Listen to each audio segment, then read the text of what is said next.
मेरे प्यारे मित्रों, साथियों और दोस्तों, सादर नमस्कार। मैं मिस्टर शांतिलाल डंसेना, बड़े डूमरपाली, खरसिया, जिला रायगढ़, छत्तीसगढ़, भारत से हूँ। मित्रों, हमारे इस YouTube चैनल को बिल्कुल आप सब्सक्राइब कीजिए, बेल आइकन को भी क्लिक कीजिए और इष्ट मित्रों के पास इसको शेयर करने का प्रयास कीजिए अगर विचार अच्छे लगे तो।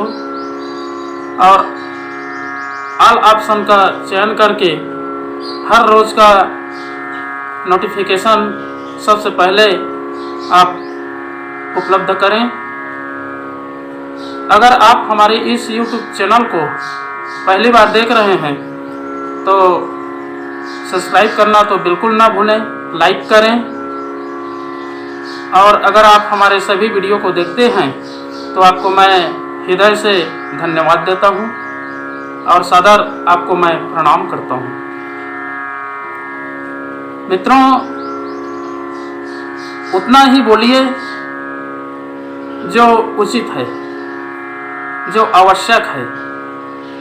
जो अनावश्यक बेकार की बातें हैं, अगर उसका उपयोग करते हैं तो बेतुकी कहलाएंगे। और जो शब्द बुरे शब्द का उपयोग करेंगे उसका फैसला जिस दिन सफाई देनी है उस दिन देनी पड़ती है।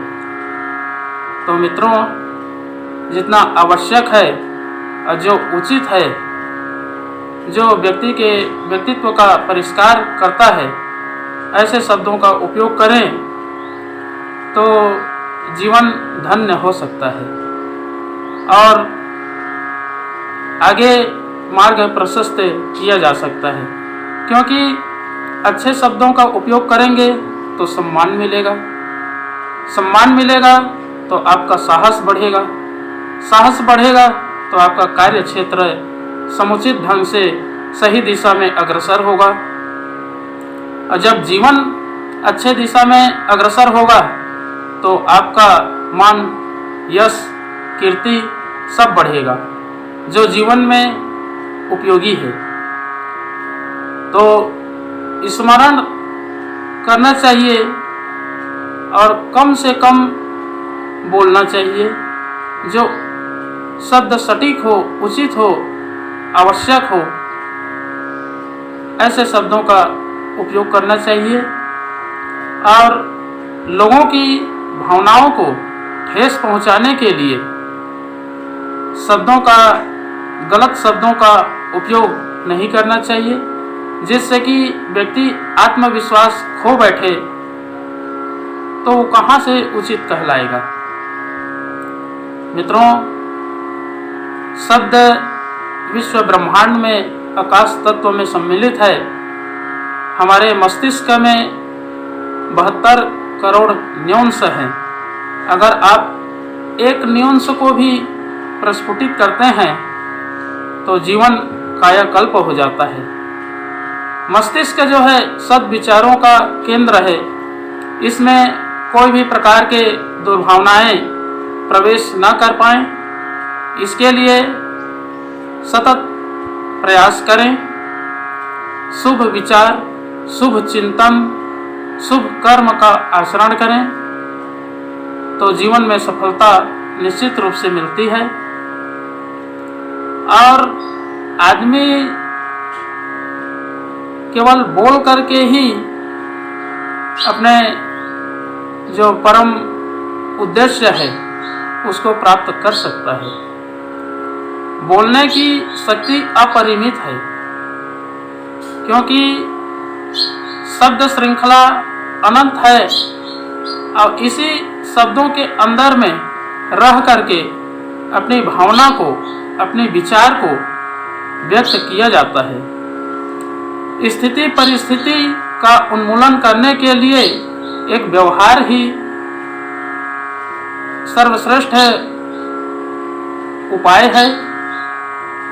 आप अपने स्थिति को परिमार्जन करने के लिए एक दूसरे के पास जो बात कहेंगे, जो शब्द बोलेंगे उसका प्रभाव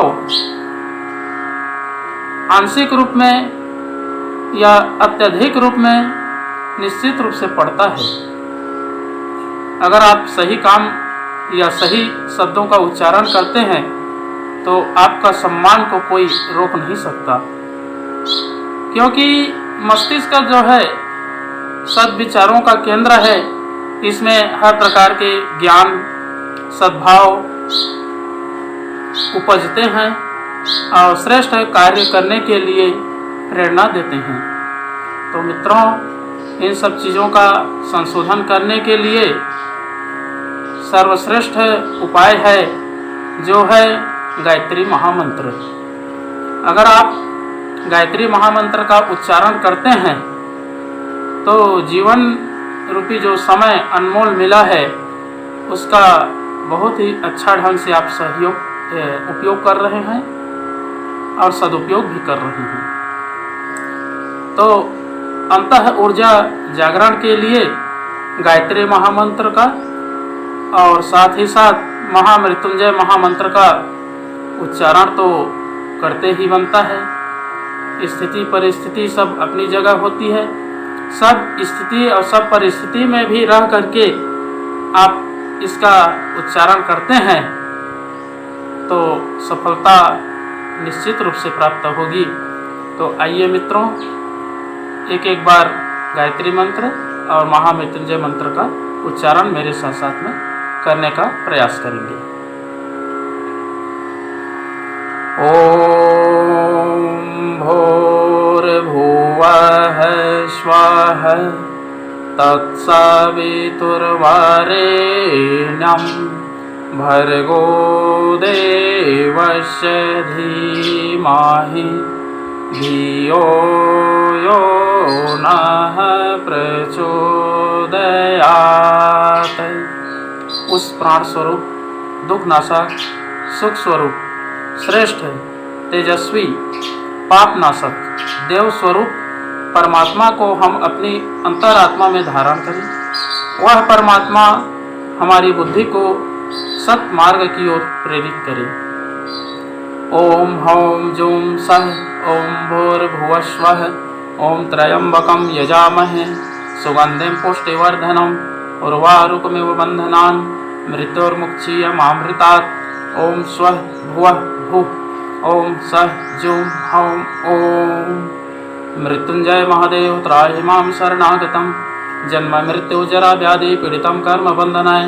ओम असंभवं संभव कर्तुमुद्यतं प्रचंड झंझावृत्तिरोध सक्षमं युगस्य निर्माण कृते समुद्यतं परम महाकालमं नमाम्यहम्। ओम अस्तो मा सद्गमय तमसो मा ज्योतिर्गमय मृत्योर्मामृतं गमय।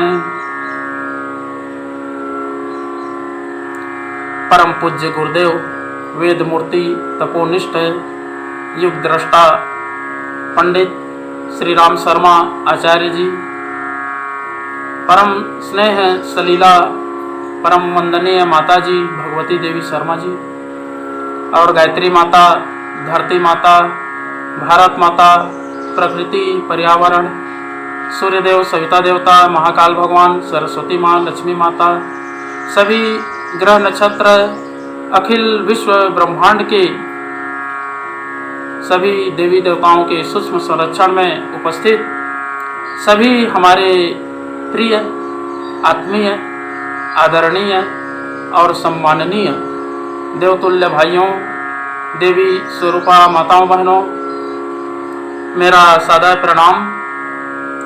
ऋषि चिंतन के सानिध्य में से आज का एक बहुत ही महत्वपूर्ण सुविचार है आपके पास लेकर के प्रस्तुत करने का प्रयास कर रहा हूँ। आज का विचार है मित्रों, उतना बोलिए जितना आवश्यक हो। बहुत ही अनमोल सुविचार है। अपने द्वारा बोले गए प्रत्येक बुरे शब्द के लिए मनुष्य को फैसले के दिन सफाई देनी होगी। बुरे शब्दों से हम मौन के द्वारा ही बच सकते हैं। मित्रों, स्मरण रहे, सहज मौन ही हमारे ज्ञान की कसौटी है। जानने वाला बोलता नहीं और बोलने वाला जानता नहीं। इस कहावत के अनुसार जब हम सूक्ष्म रहस्यों को जान लेते हैं तो हमारी वाणी बंद हो जाती है। ज्ञान की सर्वोच्च भूमिका में सहज मौन स्वयमेव पैदा हो जाता है। मित्रों, स्थिर जल बड़ा गहरा होता है, उसी तरह मौन मनुष्य के ज्ञान की गंभीरता का चिन्ह है। वाचालता पांडित्य की कसौटी नहीं है, वरन गहन गंभीर मौन ही मनुष्य के पंडित और ज्ञानी होने का प्रमाण है। मौन ही मनुष्य की विपत्ति का सच्चा साथी है, जो अनेक कठिनाइयों से उसे बचा लेता है। मित्रों, आत्मा की वाणी सुनने के लिए, जीवन और जगत के रहस्यों को जानने के लिए, लड़ाई झगड़े वाद विवादों को नष्ट करने के लिए, वाचिक पाप से बचने के लिए, ज्ञान की साधना के लिए, विपत्तियों के दिनों को गुजारने के लिए, वाणी के तप के लिए तथा अन्यान्य हितकर परिणामों के लिए हमें मौन का अवलंबन लेना चाहिए। दैनिक जीवन में मित भाषण और हित भाषण की आदत डालकर हम लौकिक और आध्यात्मिक प्रगति का द्वार ही प्रशस्त कर सकते हैं। बहुत बहुत धन्यवाद मित्रों। अगले बार नए विचारों के साथ में नए टॉपिक रहस्यमय वीडियो लेकर के आपके पास फिर प्रस्तुत होंगे। सादर नमस्कार।